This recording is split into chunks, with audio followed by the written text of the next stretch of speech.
Imagine walking into a hair salon on a Saturday afternoon. Every chair is occupied, phones are ringing, customers are waiting at reception, stylists are moving from one client to another. Someone is getting the haircut, another is having their hair colored, and somewhere in the background, the payment terminal keeps lighting up. From the outside, it looks like money is practically printing itself. But here's the strange part. A salon can look extremely busy and still be financially sick.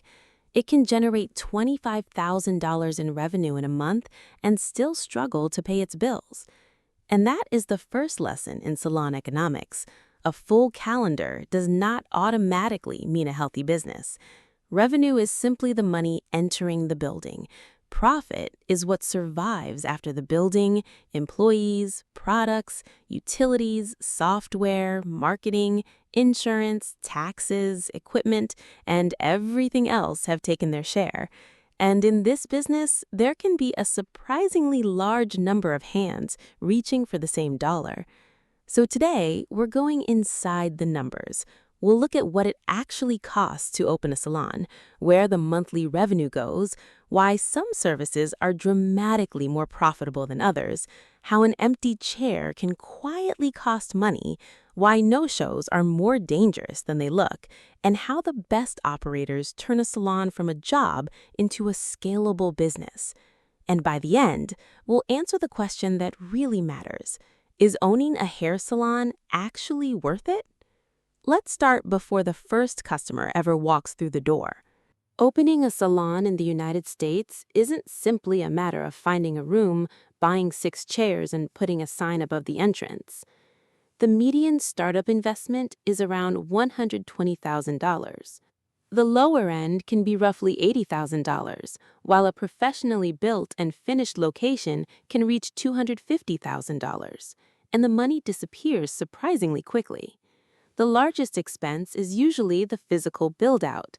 A salon needs specialized plumbing for shampoo stations, substantial water heating capacity, dedicated electrical circuits, suitable lighting, durable flooring, and drainage capable of handling a constant flow of water.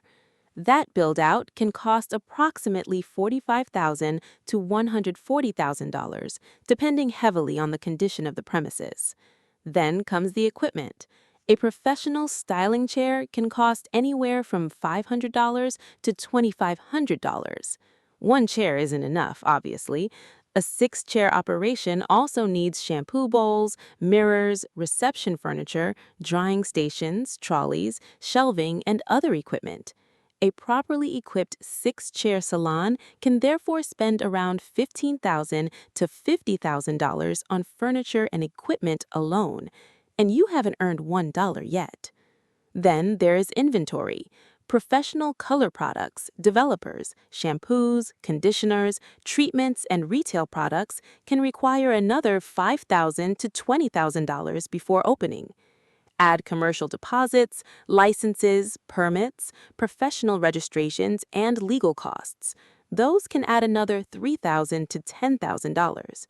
And then we reach one of the most overlooked expenses, cash reserves. A new salon needs money sitting in the bank because opening day isn't the same thing as break-even day. A commonly recommended working capital reserve is around $10,000 to $30,000. Why? Because rent doesn't care whether you've built a client base. The electricity company doesn't care. Your software doesn't care. Insurance doesn't care. Those bills arrive whether the appointment book is full or looks like a desert. And this is where many new owners make their first mistake. They spend everything getting the salon ready and leave almost nothing to operate it. The salon opens beautifully, the Instagram photos look incredible, the chairs are sparkling, the reception area looks expensive, and 4 months later the owner is staring at the bank account wondering where everybody's money went. The answer is usually everywhere.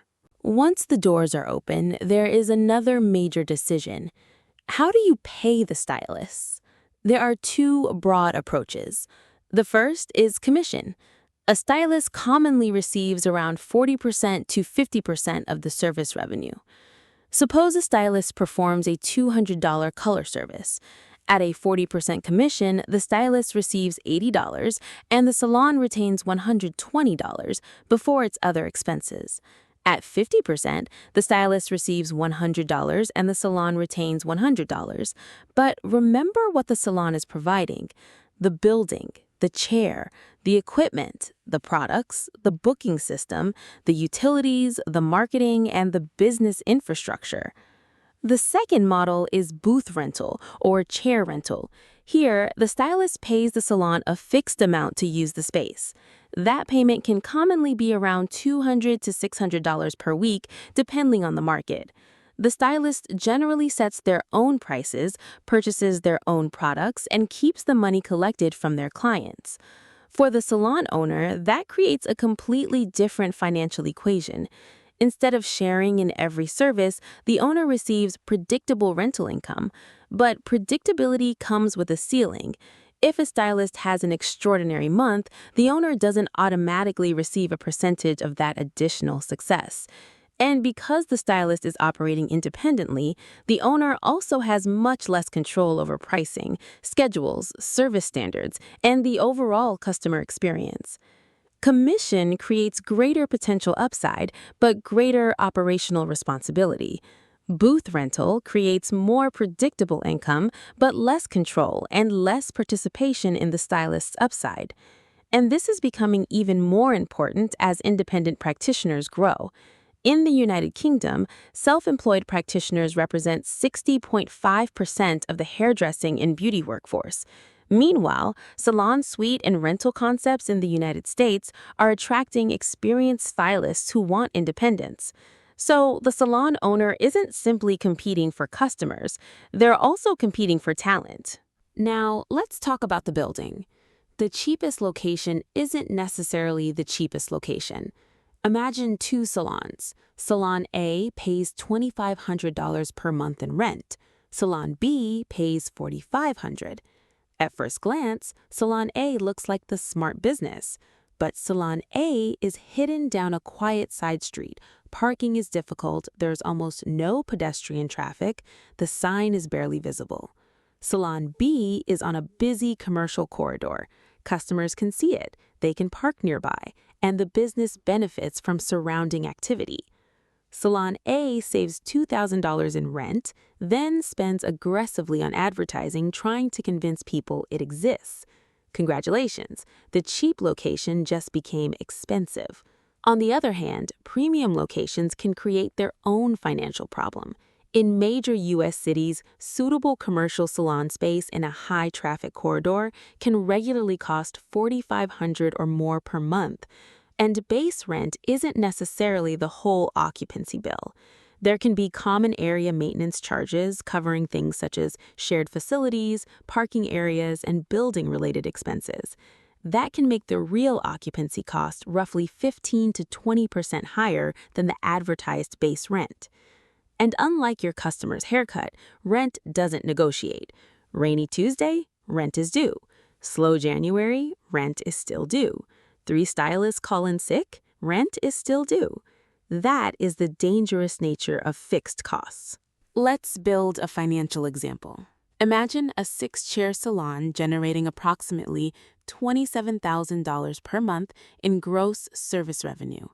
That sounds pretty good. Now let's start subtracting. Labor is one of the biggest expenses. When stylist compensation, payroll taxes, and workers' compensation are included, labor can consume approximately 40 to 50% of gross revenue. On $27,000, that's between $10,800 and $13,500 every month, and the owner hasn't taken a dollar yet. Now add rent. Let's assume approximately $4,000 to $5,000 per month. Then utilities. Water, electricity, gas for water heating, that can add another $800 to $1,200. Then come the products used during services: color, developer, toner, shampoo, conditioner, treatments. A well-managed operation might spend roughly 5 to 10% of revenue on these products. On $27,000, that's around $1,300 to $2,700. But here's the scary part. Poor product control can push that percentage to 15 or even 20%. That seemingly small difference can destroy a salon's margin. Then there are disposable supplies, foils, gloves, neck strips, single-use items, laundry, towels, capes. Each one looks insignificant.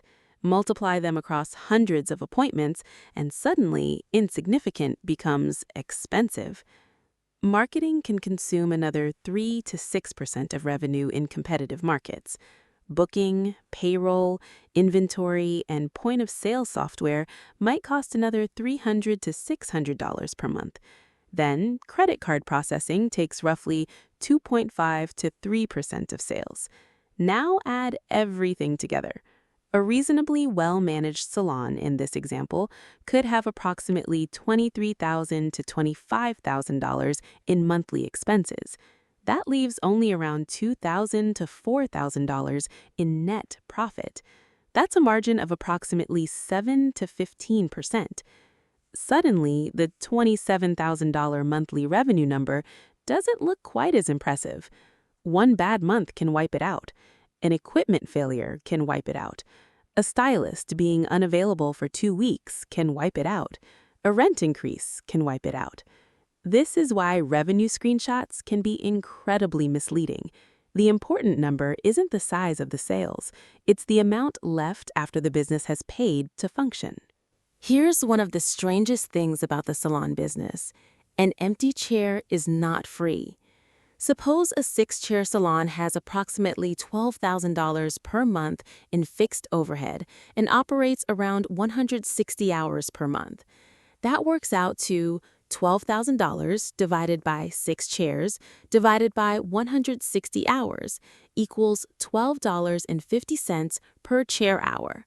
So even before a stylist performs a service, every chair carries approximately $12.50 per operating hour in fixed overhead under this example. Now imagine the chair is occupied only 50% of the time. The effective fixed costs attached to each productive chair hour effectively doubles to about $25. That means an empty appointment isn't simply a missed opportunity to make money, it's a piece of capacity that expired. The industry average for chair utilization is around 60 to 70%. Top performing salons can push utilization to approximately 80 to 90%.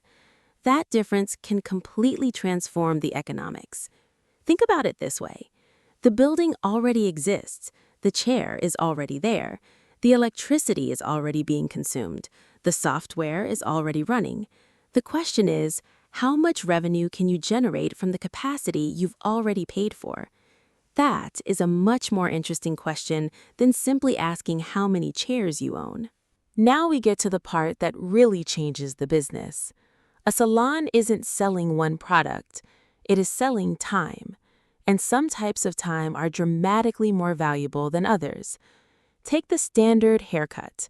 The U.S. average is around $44, and a haircut can take approximately 45 minutes. That works out to roughly $58 per chair hour in revenue before labor, products, and overhead. Now, compare that with technical color services. A balayage can take approximately 120 to 180 minutes and command roughly $200 to $450 in many U.S. markets. A full highlight can run around $150 to $250. And the direct product cost for a full color service can be approximately $8 to $22 when controlled properly. That creates a completely different economic picture.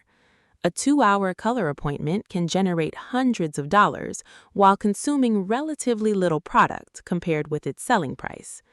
The salon, therefore, isn't simply asking, what service do customers like?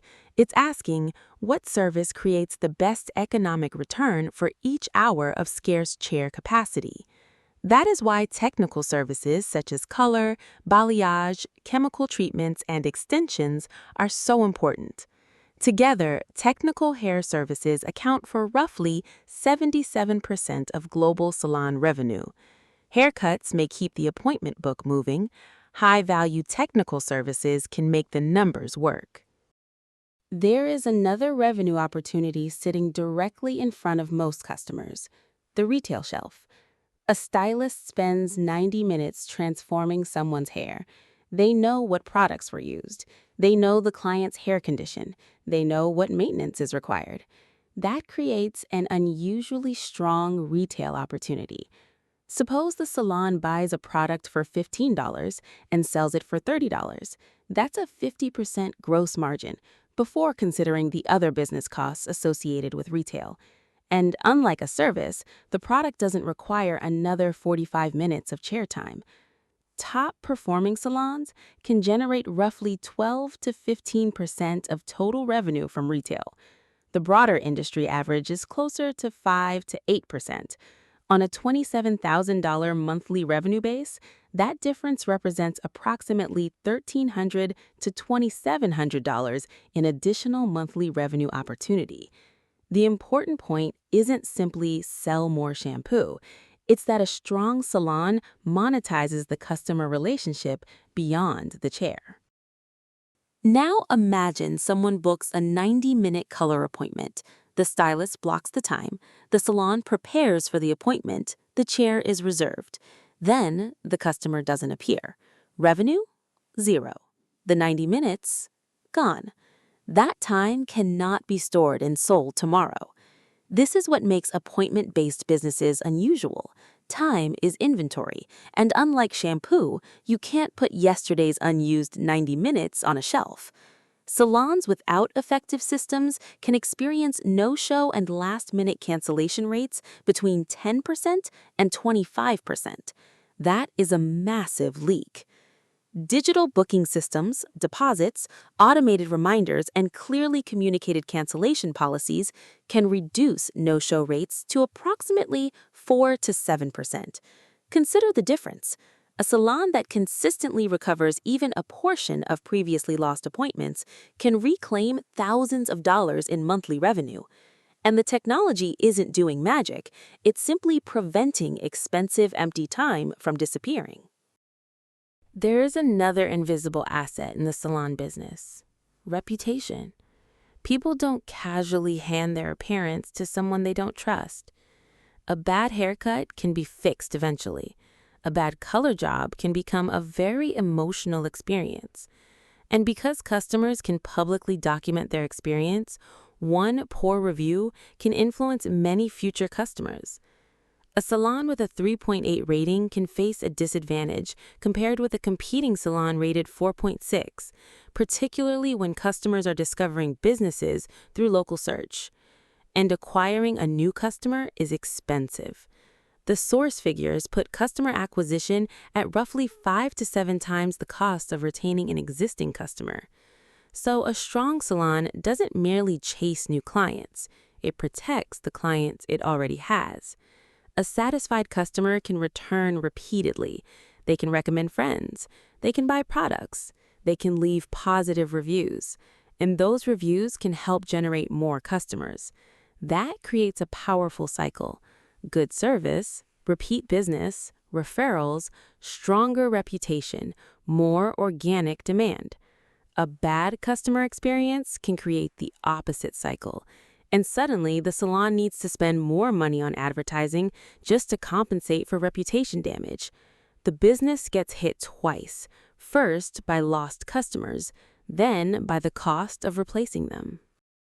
Modern salon software can handle much more than booking. It can connect appointments, payments, commission calculations, client histories, and marketing automation.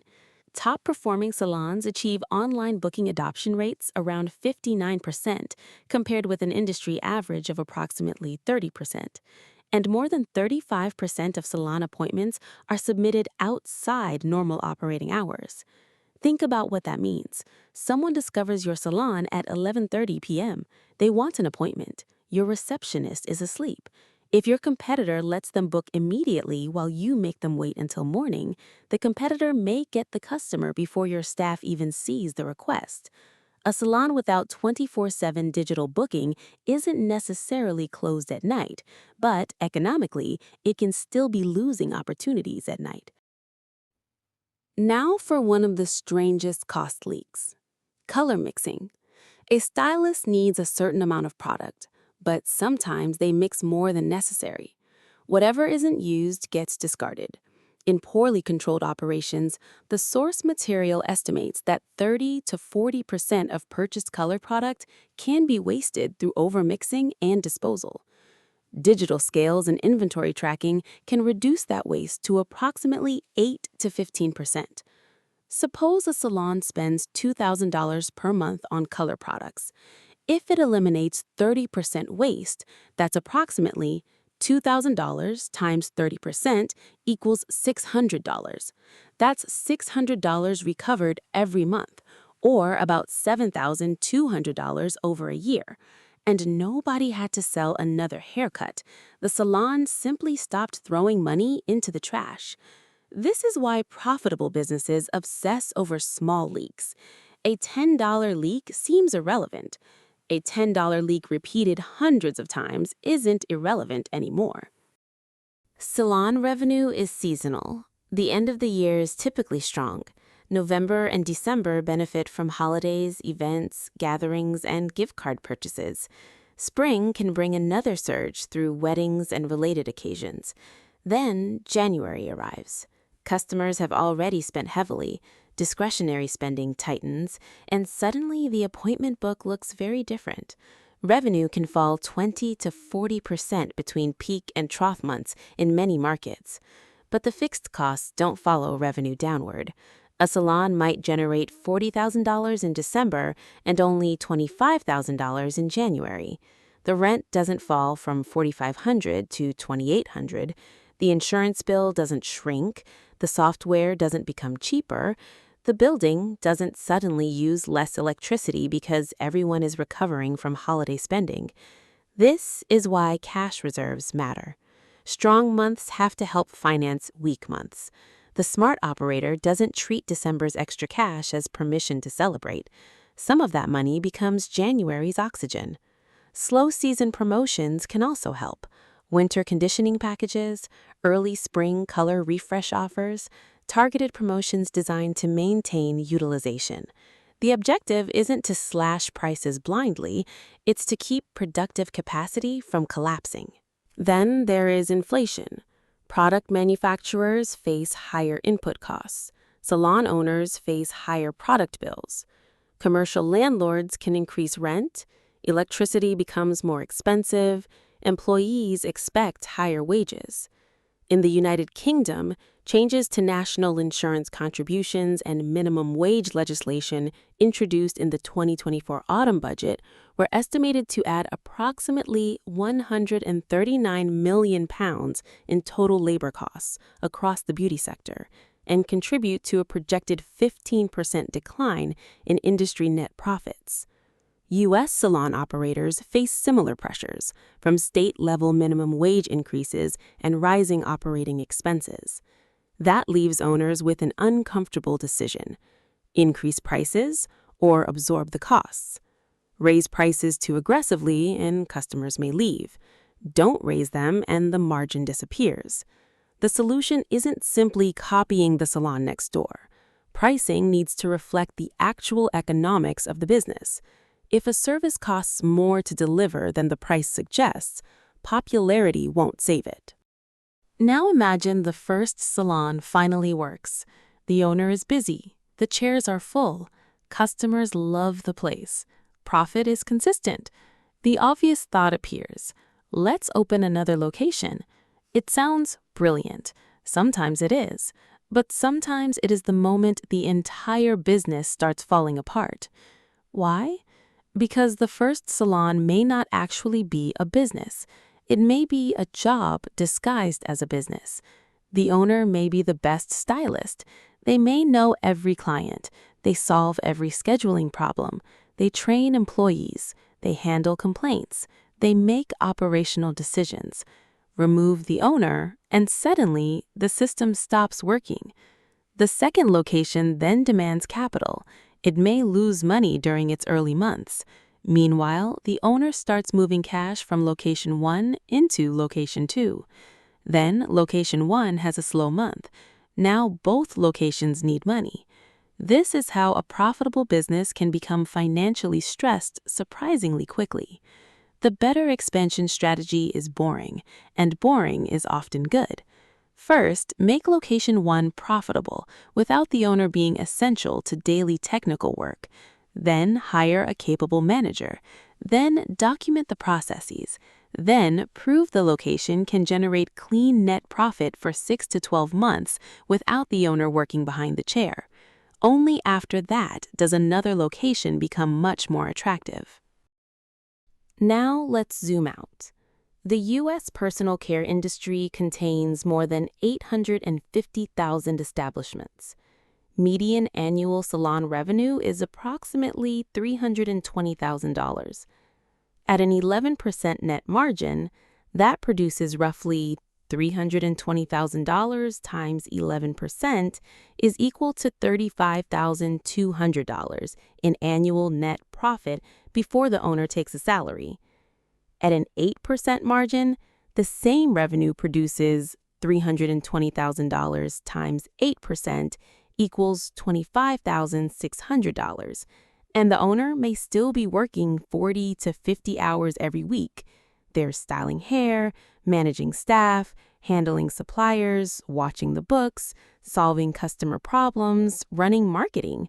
That is a lot of responsibility for $25,600 to $35,200 in annual net profit, especially when the business may have required $100,000 to $200,000 or more in startup capital. But then we reach the top performers. The economics change. Top salons can have an average ticket around $113 compared with the industry baseline of approximately $44. Net margins can reach around 16 to 22% on an appropriately scaled revenue base. At that level, annual retained net profit can exceed $100,000. That's a radically different business. And one reason is simple. They don't necessarily serve more customers. They can serve fewer customers at higher prices. Consider a luxury salon. Longer consultations, premium products, private suites, complimentary beverages, more personalized service. An appointment might take 90 to 180 minutes and generate approximately $150 to $350. Instead of trying to maximize the number of people passing through the door, the salon maximizes the value generated by each appointment. That can create higher revenue per chair hour without putting the entire business under high volume pressure. It's a different philosophy. The low-ticket model says, how many customers can we process? The premium model asks, how much value can we create per customer? Neither approach is automatically correct, but the numbers need to support whichever model you choose. If you want to know whether a salon is financially healthy, start watching the ratios. Payroll should generally remain around 40% to 45% of gross revenue. Once it moves beyond 50%, covering the remaining expenses becomes extremely difficult at typical revenue levels. Rent should generally remain below approximately 15% of gross revenue. Back-bar product costs should stay around 5 to 10%. No-show rates need to be actively controlled. Retail needs to be managed as an actual revenue category. Seasonal reserves need to be built during strong months. Marketing cannot simply disappear the moment cash gets tight, because cutting marketing during a weak period can make the weak period even weaker. And perhaps most importantly, every chair, appointment, product bottle, and employee hour should be viewed through the lens of economics. The salon owner isn't just managing hairstyles, they're managing capacity. Now we can finally answer the question, is owning a hair salon worth it? If your plan is simply, I'm good at hair, so I'll open a salon, that's risky. Being an excellent stylist does not automatically make someone an excellent operator. You can be brilliant with scissors and terrible with spreadsheets, and unfortunately, the landlord does not accept haircuts as rent. A salon can become a 60-hour-a-week job that generates a modest income while requiring substantial capital and exposing the owner to constant financial pressure. But there is another version. A salon built around deliberate pricing, controlled labor costs, high-value services, high chair utilization, low product waste, digital scheduling, deposits and cancellation policies, retail revenue, seasonal cash reserves, strong reviews, repeat customers, and documented systems. That version can become a genuinely attractive business. A top-tier operator can generate more than $100,000 in annual net profit from a well-built salon with an initial investment in the neighborhood of $100,000 to $200,000. That's a very different proposition. The key isn't whether people need haircuts. Of course they do. The key is whether the owner can convert customer demand into profitable revenue without allowing costs to consume everything. Because that's the hidden truth of the salon industry. The chairs don't create the business. The customers don't create the business. Even the stylist's talent doesn't create the business by itself. The system does. A great stylist can create a great client experience. A great operator creates the financial machine that allows that experience to continue. And once you understand that distinction, the salon on the corner looks completely different. You stop seeing 6 chairs. You see 6 revenue-producing assets. You stop seeing an empty appointment. You see expired inventory. You stop seeing a bottle of wasted color. You see $600 disappearing every month. You stop seeing a customer review as a compliment or insult. You see an acquisition cost multiplier. You stop seeing December's extra revenue as spending money. You see January's survival fund. And you stop asking, how much money did the salon make? You start asking the far more important question, how much money did the business actually keep? Because in the salon business, looking busy is easy. Staying profitable is the real skill. And that is the difference between owning a salon and owning a business. If you enjoyed this breakdown, subscribe for more deep dives into the hidden economics behind everyday businesses. And remember, the next time you walk past a packed salon, don't just look at the full chairs. Look at the numbers behind them.